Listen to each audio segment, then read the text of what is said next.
Hey traders, David Frost, my strategic forecast. You're here for another episode of Common Sense Market Analysis. Today is Wednesday, March 11, 2020. We're looking at a daily chart of the SPY or Spider, which is the proxy for the S&P 500. So we have to talk about what we have on our hands. The market made a new low today, yet finished or closed above the previous low. Is that good enough? Meaning, is it good enough that they closed above the previous low, or is this market teetering on the verge of another violent decline? We'll get to that in a couple of minutes. Stay tuned. We're back in that scenario where the rubber band is stretched again, and it's stretched to the point where it's either going to break or it's going to snap back. It's showtime for the snapback people. Remember the 275.31?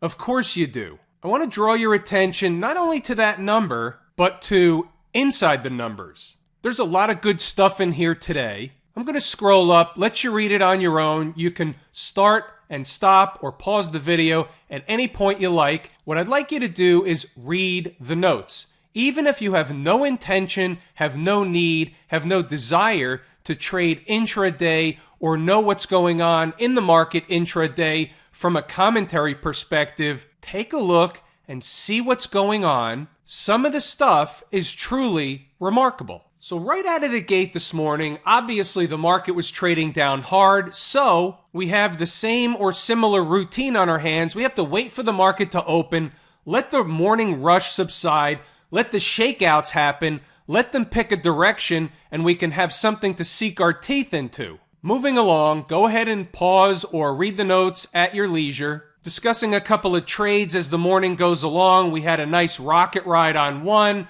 We had some front runners on the other, but JPM ended up working anyway for those traders that decided to take the trade. These are from stocks on the move. For a while in the morning, the market really didn't do anything. It just opened down and it stayed in a very narrow range. In the meantime, while there was nothing to do there, we had a rocket ride on RCL in the first couple of minutes of the trading day. Let's move it along because you're going to be interested to see some of the numbers that come up later and then what the market did in and around those numbers. So here around 10:30, we're eyeballing a bear flag pattern. We're looking for it to either fail and go higher or for price to go lower out of the bear flag pattern. Ultimately, it was looking to break the opening range, whether it be on the upside or the downside. Well, the bear flag pattern suggested it was going to break on the downside, and that it did. Moving right along. Now, after they break lower, we're looking for a mid-morning, late-morning pivot for a potential rally. We know that nothing goes in a straight line all day, every day, with the exception of some days here and there. But we operate under normal garden variety market conditions using the 80-20 rule. 80% of the time, this is what happens. Let's move it along. Let's see what happened. How about 11:02? And we'll go to the charts later. Bingo. So they did put in a quick low and they had a sharp rally really fast, but that ended up failing. So that in and of itself is a tell intraday. Now, mind you, here's why you need the intraday stuff sometimes to get the bigger picture when you're swing trading, and it doesn't have to be on long-term basis, but it's helpful to understand how the market's unfolding throughout the trading day. Where are the trouble spots? Where are the support areas? Where are the important areas that it needs to close in order for the bull case or the bear case to take hold? You need to know that stuff. How the market acts intraday is generally a tell for what's coming next. Let's move it along, scroll up further. Here the market's kind of directionless in the middle of the day.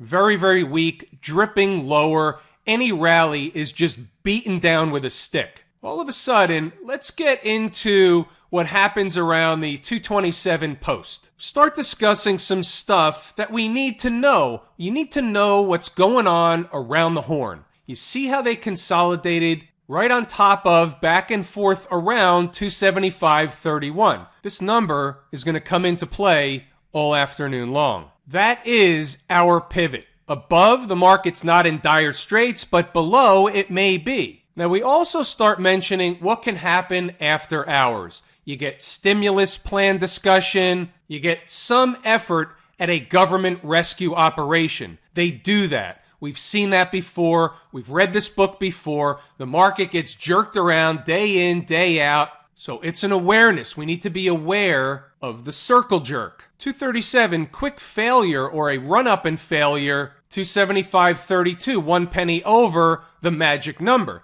That was at 2:34 p.m. And the reason why I put that down, I know some traders like to follow along, so I make it easy for them to find where it happened and what happened. I'm looking at that at this point in time and all day long as another piece of evidence. Once they reached 275.31 and they started going back and forth, I'm zeroed in on that number. Moving along. Now, all of a sudden, 340, you'll notice it says refer to the 253 post for the awareness of the rip higher into the end of the day. Funny how that works.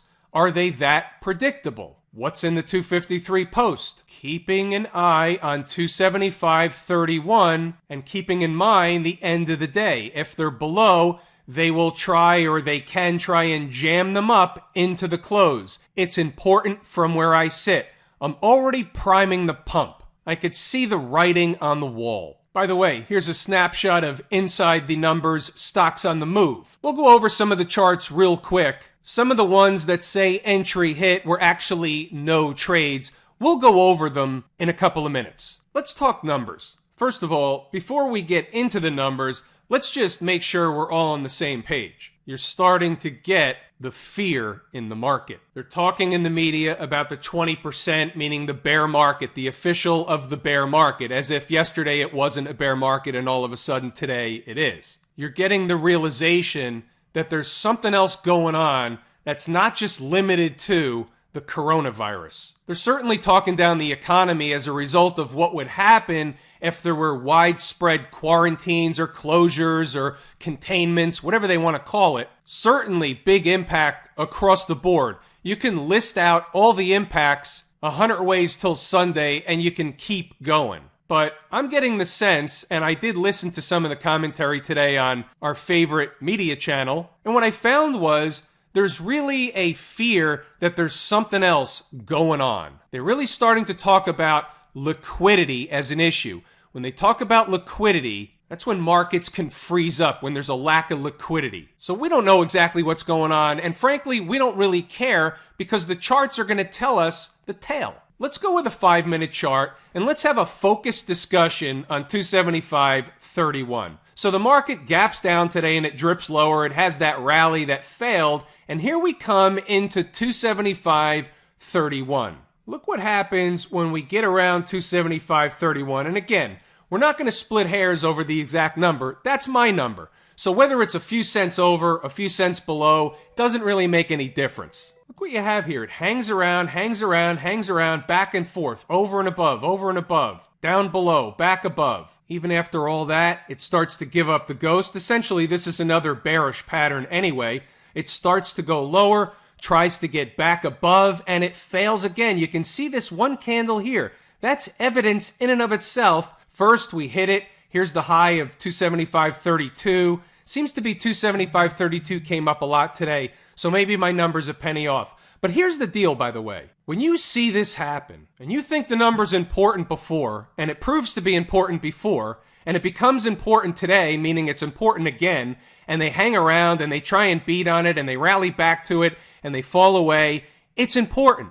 And here's the deal. I don't give a shit what anybody says. That's my number. Above it, okay. Below it, I think the market's in grave danger. I told you we'd get back to this number. At the end of the day, and remember that post that I said, watch out for the end of the day, where you can see a rip higher, where? Back to the number. And just the sheer fact that you think it could happen, if the number's as important as you think it is, then where would they jam the market back up to if they're going to jam the market anywhere to try and begin a rescue operation? Well, logic would say, common sense would say, they would jam it up to the number, 275.31. What'd they do? They jammed it up to the number. Now the volatility, the numbers are going to spike through it, over and above it, down below. It gets whippy around the number, but guess what? Look at this. I'll give you another one. Here's the after hours activity right now. You think that number's important? They're right there, right now. By the way, what's this? This is a bullish pattern. If they get above this number and they can close above this number, then the market is in not as bad of a shape as if it was below. Above the number, they can rally the market. What if they're below and they start selling? Can the selling accelerate? Can we have another crash? And the answer is yes, we can. Where would we go if that happened? We would go run a test down in the neighborhood of the December 2018 lows. Period. Full stop. They don't have to get all the way there. They can come up short, 250, 240, 238, 242, something in that neighborhood. The type of volatility that we're experiencing limits the pinpoint accuracy you can have with these numbers. That's my what if the rubber band breaks again number. It's a ballpark number. I don't know that we're going there. I'm just saying if they're going to do it and they're going to really have another crash and we have acceleration to the downside and there's real panic out there, you get a flood of margin calls, hedge funds are blowing up, the whole 9 yards. 240 is my number. Could they test the lows? The lows come in all the way at 233.76. Of course they can. I'm just saying 240 is my number. I have to put a number on the board. A little bit of a short hop. RCL was one of the stocks on the move. This is the one that hit like in the second minute of the day. There it is. It's in the redonkulous camp. The number was put on the board probably around 7:30 in the morning. The stock closed yesterday 51.66, getting its proverbial haircut at the open. Nobody wants to own cruise lines, except me for a couple of minutes. The low in minute 2 happens to be 46.95, and the high in minute 9 happens to be 49.94, and it kept going by 10:10 in the morning, $51, up 4 smokes. So the market was failing, so everything was failing. So RCL came down again. Where did it go to? It went to the second number that was on the board at 7:30 in the morning. 45.57 was the number.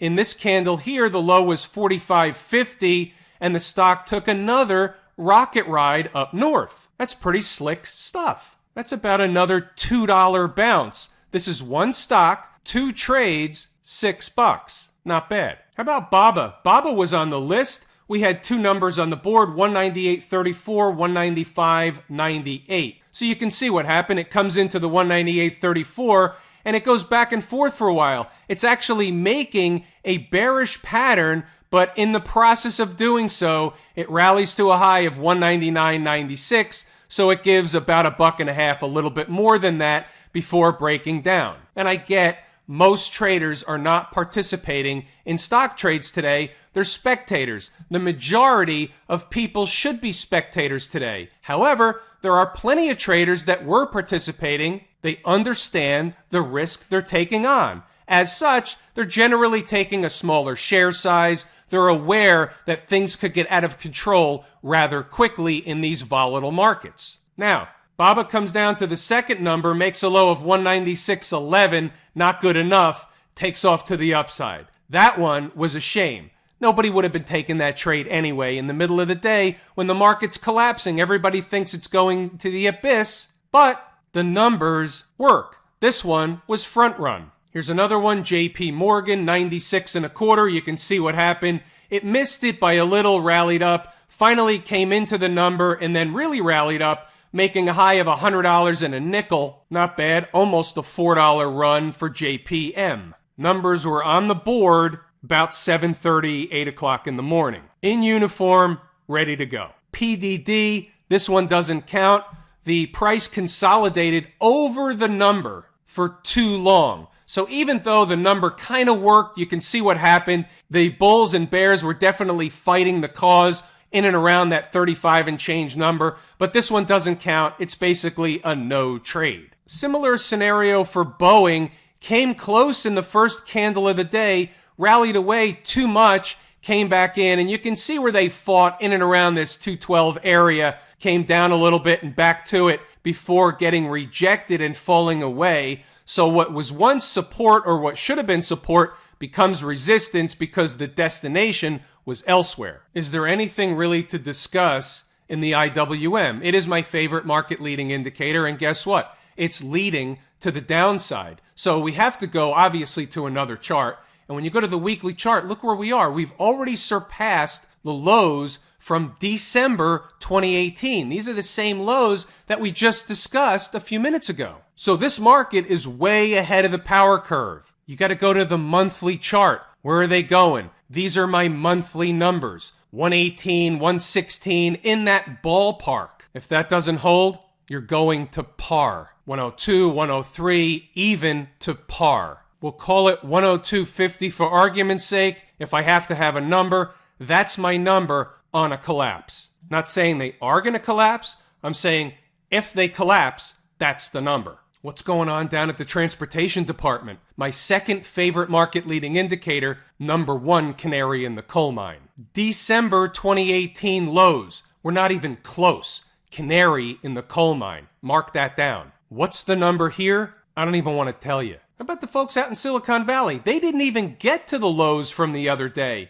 That's interesting. Shenanigans or a glimmer of hope? Not even close to the December 2018 lows. So you can see the markets, various markets, are in different positions on the chart. Are the transports and the IWM leading the way, saying these other markets are just going to get wiped out, they just haven't got notified yet? Or is something like the Qs trying to tell us there's some glimmer of hope out there, there's a little bit of strength, not everything is collapsing, they're going to turn the ship around soon? I go with my leading indicators, the IWM and the transports. Whether they're right or they're wrong, they work way more than they don't. Let's talk about something else for a second. We're back to the SPY. It's a little bit of a short hop, but guess what? It's important, at least from where I sit. For the last day or so, we've been talking about the fact that the market could get a further bounce. I expected a further rally. It didn't happen, or it didn't happen yet. So how do I read that? How do I interpret that?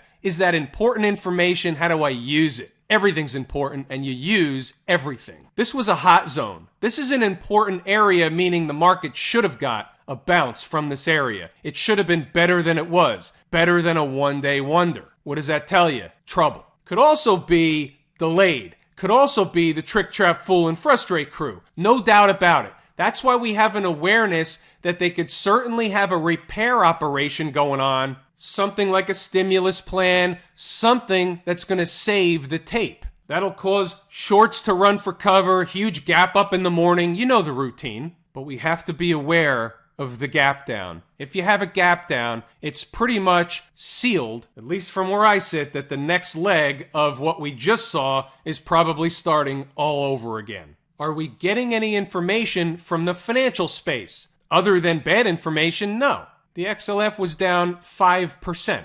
Everything's getting thrown out with the bathwater. Another 5%er, smash mouth, teetering at the lows, basically looks very similar to the SPY chart. They spiked the low, closed back above it. It's a waiting game. We're waiting on either a rescue operation or the collapse. By the way, it's no accident or coincidence. This Friday is Friday the 13th. Now, I'm not wearing a tinfoil hat or anything. I'm just saying it's Friday the 13th. Fridays, as a general rule of late, haven't exactly been kind to the market. Another short hop, we're talking TLT. We're talking bond market. We're talking repo man. Now, the Fed came out today, and I think they issued some more liquidity into the repo market. So there's obviously a problem going on with liquidity. I don't know what it is. Doesn't make any difference. All I need to know, there's a problem going on. So the Fed's pushing on a string. They're flooding the market as best they can, and bonds are going down. What does that mean? It means rates are going up. So what we're saying is that the Fed is flooding more money into the market to drive rates lower, but rates are going higher. We've read that book before. Remember the other day we looked at this and we said, looks like a bottom, could be a bottom, interesting. There you go. Inside the numbers members, and you all saw it the day we did it, they were issued a sell right here, buying puts on TLT. Now, it spiked up the next day on that wicked spike, but guess what? When that happened, the puts never budged. You don't see that every day. The rest is history, and the emails I'm getting are, where do I take profit? You got to take profit right here. You don't have to take it all off. What we said when we bought the position was time and patience. Either way, along with time and patience, we have to be smart and diligent about running this like a business. Therefore, we book profit along the way. Put some money in your pocket. I think TLT was right around 168, maybe slightly higher when I issued the alert, when I put it on the board inside the numbers. That's $12 ago. We've played TLT on a couple of big moves in the past. Have I told you how much I appreciate each and every one of you, and that without you, these videos are not possible? It's factual, and it's important. I'm getting a lot of emails in. I appreciate all the comments. There's a lot of people making a lot of money out there as a result of what we're doing. Keep doing it. This is a good place to pull the ripcord. It's everything I wanted to and intended to discuss today, so we will do just that. I'm David Frost, my strategic forecast. Thanks for tuning in for another episode of Common Sense Market Analysis.